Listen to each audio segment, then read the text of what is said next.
بالاخره زخمای زندگی نه از دشمن میان نه از غریبه ها، از همونایی میان که روزی به آغوششون پناه بردی، اونایی که اسمشون رو کنار قلبت نوشتی و فکر کردی امن‌ترین جای جهانه. دشمن ها قدرتش رو ندارن که تو تاریک ترین نقطه روح تو چاقو فرو کنن، چون به اون نقطه دسترسی نداره، چون هیچ وقت اونقدر نزدیکت نبودن. زخم واقعی از جایی شروع میشه که تو در قلبت رو باز کردی، اعتماد کردی و گذاشتی بهت نزدیک بشن و فکر کردی این یکی مثل بقیه نیست، فرق میکنه. اما خواهی فهمید که خطرناکترین ضربه ها رو از دست همون هایی میخوری که یک روز برای خوشحال کردنشون خودت رو قربانی کردی. این تناقض تلخ زندگیه. نزدیکترین آدما عمیق‌ترین زخم ها رو میزنن، نه چون بدترن، چون بهت نزدیک شدن. نقطه ضعفات رو پیدا میکنن، میشناسنت و در نهایت راحت تر بهت ضربه میزنن. چرا؟ چون تو بی‌دفاع ترین نسخه خودت رو به اونها نشون دادی. زخمت وقتی دردناکتر میشه که بفهمی دردت از چاقو نیست، از دستی بود که چاقو رو نگه داشته بود، از دستی که فکر میکردی پناهه نه تهدید. این رو دیر یا زود میفهمی. خیانت از بیرون نمیاد، خیانت از درون میجوشه، از نامهای آشنا، از لبخندهای مطمئن، از نگاههایی که باورشون کرده بودی. و اینجاست که یاد میگیری زخم دشمن فقط یک اتفاقه، ولی زخم نزدیکان یک بیداریه، یک هشداره، یک تبدیل شدنه. این فقط یک درد نیست، این لحظه ایه که دیگه اون آدم سابق نیستی. آسیب زننده ترین آدم ها همونایین که تو براشون روی تاریکی های خودت نور انداختی، براشون درهای بسته روحت رو باز کردی، رازهات رو گفتی، حقیقتت رو نشون دادی و فکر کردی این نزدیکی میان شما دیوار امنیت میسازه. اما یه روز میفهمی هرچه کسی به تو نزدیکتر باشه، چاقویی که در اختیار داره تیزتره. اعتماد همون جاییه که ضربه دقیقاً فرود میاد، نه به عضله نه به پوست، به چیزی عمیق‌تر، به چیزی که مرهم نداره. زخم غریبه فقط درد داره، اما زخم آشنا همراهش یه سوال پیش میاد، سوالی که استخونت رو میسوزونه. چرا این کار رو کرد؟ و این چرا سنگین تر از هر زخمیه، چون نه جواب داره نه پایانی. و بدتر از همه اکثر وقتا طرف مقابل حتی نمیفهمه چی کار کرده. براش فقط یه رفتار ساده بوده، یه بی‌تفاوتی معمولی، یه تصمیم لحظه‌ای. اما برای تو همون رفتار ساده میشه نقطه‌ای که اعتماد میمیره. از اون لحظه به بعد دیگه مثل قبل نمیخندی، مثل قبل اعتماد نمیکنی. از بیرون شاید مثل قبل به نظر برسی، اما درونت لایه یخ میگیره، لایه‌ای که حتی حرارت محبت هم سخت از اون عبور میکنه. و اینجاست که تغییر میکنی، نه با زمان، نه با سن، نه با تجربه، بلکه با یه زخم کوچیک از کسی که امید داشتی مراقب تو باشه. بزرگترین تراژدی روابط همینه، نزدیکترین آدما همونایین که ظرفیت نابودی تو رو دارن و وقتی که ضربه میزنن تو دیگه اون آدم قبلی نمیشی. تبدیل میشی به یه نسخه ساکت‌تر، سردتر و محتاط‌تر و این تغییر دیگه برگشتی نداره. بدترین زخما اونایی نیستن که خون میارن، اونایین که بی صدا اتفاق میفتن. نه فریادی، نه شکایتی، نه حتی اشکی، فقط یه سکوت سرد. یک لحظه کوتاه چیزی درونت میشکنه و هیچ کس جز خودت صدای اون شکست رو نمیشنوه. نزدیکترین آدما معمولا همینطور آسیب میزنن، نه با جنگ، نه با دعوا، بلکه با بی‌تفاوتی، با نبودن، با شنیدن و جواب ندادن، با دیدن و نفهمیدن. این نوع زخما ثبت نمیشن، نه روی پوست، نه در پرونده ها، اما توی روان آدم، تو عمیق‌ترین لایه روح، مثل یه میخ آهنی فرو میرن و هیچ وقت تا آخر در نمیان.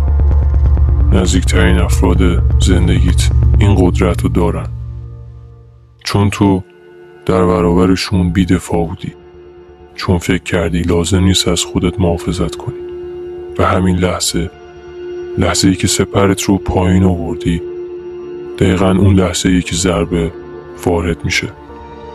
زخمای آنها تو رو نمیکشن، ولی آروم آروم چیزی رو درونت خفه میکنن.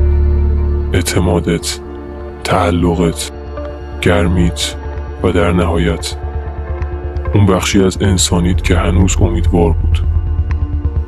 این قتل آرام روحه و قاتلش همیشه کسی که روزی دربارش گفته بودی محال ازش آسیب ببینم. و عذاب آورترین بخش ماجرا این نیست که زخمی شدی، اینی که خودت اجازه دادی زخمی بشی. تو انتخاب کردی باور کنی، انتخاب کردی اعتماد کنی، انتخاب کردی نزدیکشون کنی و حالا هیچکی به اندازه خودت رو مقصر نمیدونه. و این حس، این خود سرزنشگری خودش یه زخم دیگه است، زخمی که از همه عمیق‌تر میشه. آدمایی که نزدیکتن همیشه اون چیزی نیستن که اول دیدی.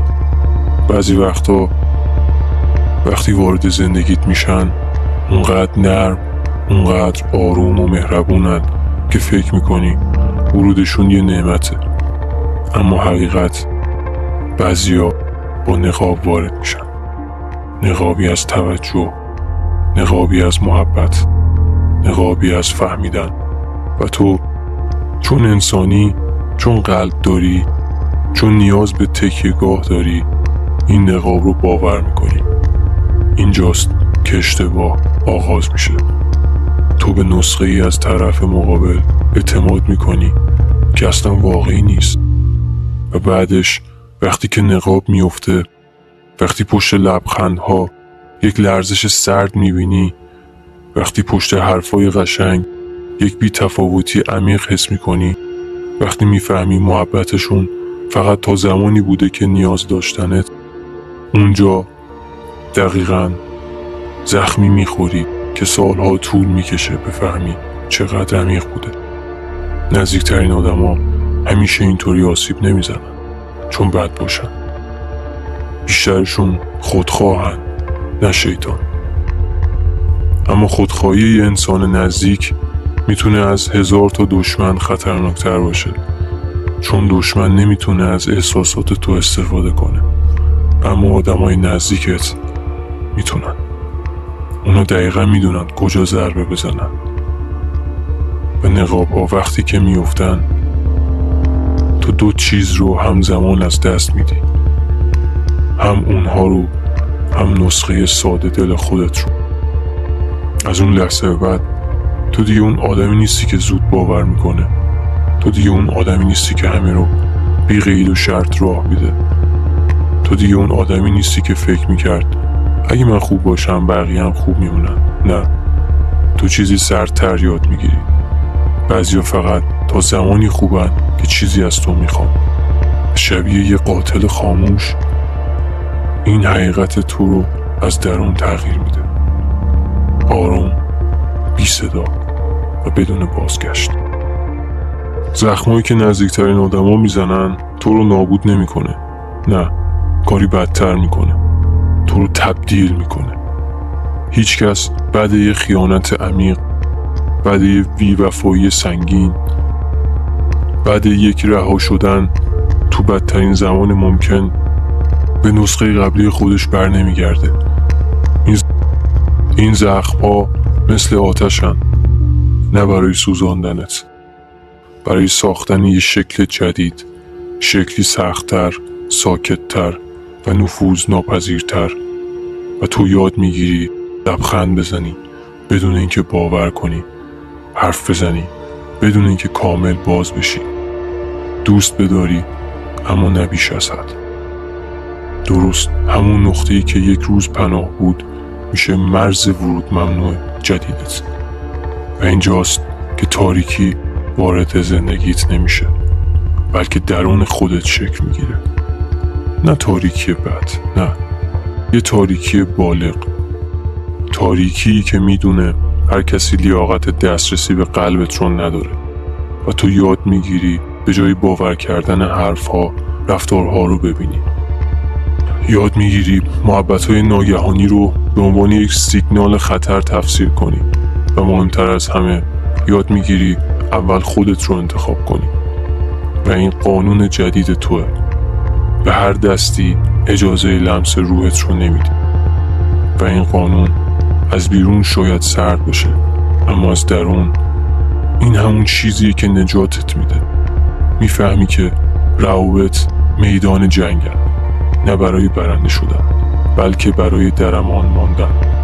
و اگه کسی تو رو زخم میکنه به این دلیلی که تو بدون سپر وارد میدان شدی، اما حالا سپرت رو پیدا کردی و هیچ کس دیگه اونطور نزدیک نمیشه که چاقوش به قلبت برسه. این زخما تو رو بد اخلاق نمیکنه، تو رو هوشیار میکنه، سختت میکنه، واقعی ترت میکنه. و شاید روزی بفهمی این زخما اولین قدم های تو به سمت آدمی بودن که باید میشدی. وقتی از نزدیکترین آدم ها زخم میخوری، اتفاقی که میفته کمتر کسی جرأت میکنه درباره‌اش حرف بزنه. تو آروم آروم از همه فاصله میگیری، نه از روی غرور، نه از روی کینه، نه برای اینکه بخوای کسی رو تنبیه کنی، برای اینکه دیگه توان دوباره اعتماد کردن رو نداری. تنهایی رو انتخاب نمی کنی. تنهایی خودش میاد، بی صدا، قدم به قدم. لابلای رفتارها، لابلای خاطرها، لابلای اون لحظه‌ای که فهمیدی آدم اشتباهی رو نزدیک کرده بودی، اونجاست که این فاصله گرفتن خطرناکترین بخش ماجرا میشه. تو دیگه شبیه قبل ارتباط نمیگیری، دیگه کسی رو مثل قبل باور نمی کنی، دیگه محبت ساده رو نمیپذیری.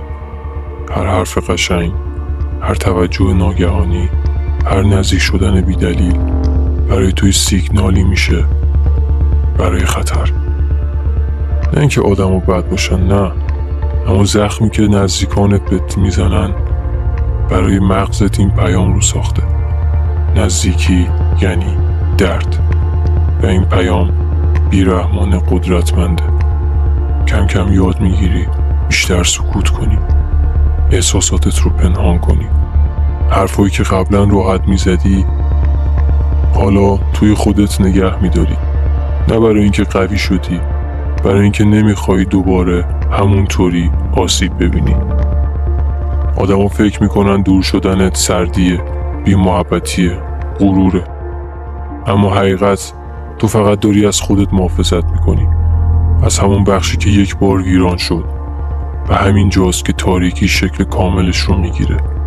تو یاد میگیری تنها بودن گاهی امن‌تره از کنار آدم‌هایی که قراره یه روز به تو ثابت کنن محبتشون عمقی نداشت.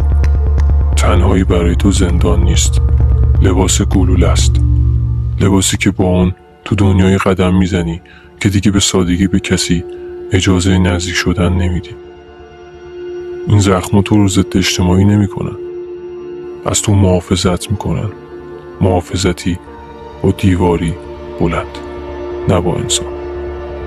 و این تلخترین نتیجه زخمیه که از نزدیکترین آدم ها میخوری. تو زنده میمونی، اما بخشی از تو دیگه هیچ وقت در قلبش رو باز نمیکنه.